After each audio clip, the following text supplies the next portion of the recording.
kulanti wacan oo wanaagsan saaxiibada qiimaha badan kan lagu magacaabo Bashiir America oo kamid ah fanaaniinta Soomaaliyeed kuna nool magaalada Muqdisho ayaa saameyn ku yeeshay baraha bulshada isagoo run ahaantii muuqaaladii ugu dambeeyay uu soo gudbinayay ahayd muuqaalaynta badan aan u rooneen indhaha iyo shacabka Soomaaliyeedba saaxiibada qiimaha badan waxaan kula wadaagaynaa halkan branki galmo isku bedelay sidoo kale brankigan oo run ahaantii waxyaabo aan afkayga soo qaban karin oo ay ku wada hadlayaan asiga iyo gabadhaba daawade muuqaalkan ayaynu ku eegi doonaa aragtideena ku aadan sidoo kale fikirkaaga iyo aragtidaada waa inoo muhiim inagula wadaag halka hoose ee comment hana ilaawin inaad muuqaalkan la gareysid waxay inoo tahay dardar iyo dhiirigelin agtaadana waxba kama ahan fadlan waa muhiim inaad like saarto muuqaalka like garay si uu u gaaro bulshooyinka Soomaaliyeed kuna soo dhawo warbixintan waa hagaag mar kale isku soo laabasho wacan saaxiibada qiimaha badan fanaanka Bashiir America waa fanaan ka mid ah fanaaniinta Soomaaliyeed kuna nool magaalada Muqdisho sida oo kale dadka qaar ayaa ku xanta fanaanka Bashiir America inuu yahay nin qaniis ah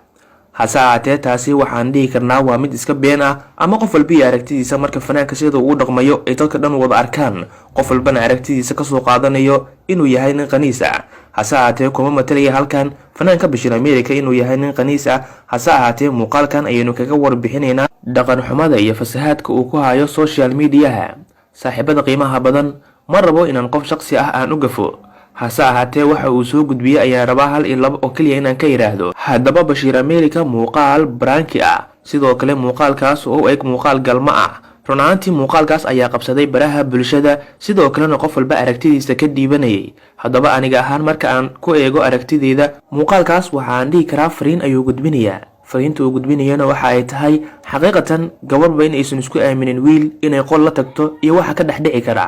hase ahaatee sidaasi oo ay tahay haddana run ahaantii bulshada ma wanaagsana in la wadaago waxyaabaha qaarkood iyo run ahaantii waxyaabaha afkaaga ka soo baxaya adigoo run ahaantii si wanaagsan u adeegsan kara ama qaabab kaleba u matali kara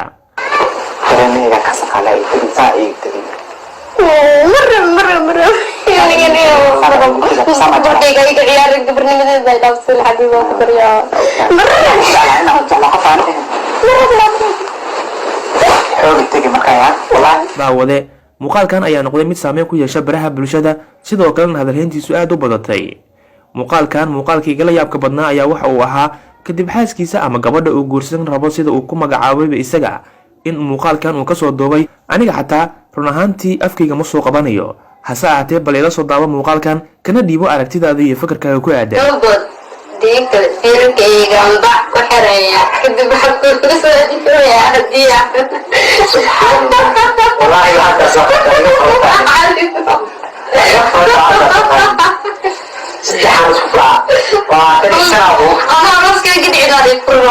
waa hagaag waxaan filayaa xaqiiqatan inaad soo daawatay muuqaalkaana tani ayaa noqotay run ahaantii mid aan ka aamusi waayay muuqaalka waxa uu sameeyay run ahaantii committee ayuu xiray dislike waa uu xiray like-tina waa uu xiray hase ahaatee waxaasoo idil haddii uu wada xiray waxa uu iloobay oo keliya in gabadha sharafteedii iyo run ahaantii asiga sharaftiisaba ee run ahaantii dhulka uu la galay wax walba waad ka xiri kartaa bini'aadinka xataa waa laga yaabaa adiga inaad iska qariso wax walbo laakiin Allah subxaanahu wa ta'ala kama qarin kartid ayaynu leenahay waxaanu ku wanaagsan Bashiir America anagoo halkan kugula talinayna in si wanaagsan aad wax walba u dhigto adigoo si qurux badan wax u soo jeedin kara sidoo kalena shacabku u xiran yihiin haddii aad markasta si xun ama si dhaqan xumo ah aad wax u soo tabiso xaqiiqatan waxa dhigi karnaa waa mid adiga noloshaada saameyn kugu reebi karta sidoo kalena gabadha sharafteeda aad ku ciyaari karto saaxiibada qiimaha badan intaasna waxay iga ahayd taliya tusaale kaliya aan siinayay fanaanka Bashiir America iyo qof walba oo run ahaantii dhaqan xumadan ku feejigan in run ahaantii uu ka digtoonaado aad ayaan kaaga mahadcelinayaa daawashada muuqaalkan aad daawatay hana ilaawin inaad tale iyo fariin aad halkan ugu reebtid shakhsiga Bashiir America iyo xaaskiisa iyo dhaqan xumada ay ku soo kordhinayaan social media inay wax ka bedelaan aad ayaan kaaga mahadcelinayaa daawashada muuqaalkan aad daawatay iyo sida quruxda badan ee aad ila socotay daawade waxaan si sharaf leh kaaga codsanayaa adigoo raali ah haddii aad inagu cusub tahay fadlan inagu soo biir halkani waa kanaalka wiilka jecel farxadda oo subscribe dhesi markasta hadduu heshid wararkii warbixinada cusub ee halkan kusoo gudbino hana ilaawin inaad muuqaalkan la gareysid waxay inoo tahay dardar iyo dhiirigelin agtaadana waxba kama ahan inta aynu ku kulmi doono muuqaalkan muuqaal la mid ah waxaan idin rajaynayaa cimri dheer iyo caafimaad bashbash iyo barwaaqo nololeena caaw sidaas iyo nabadgelyo fi amaanillah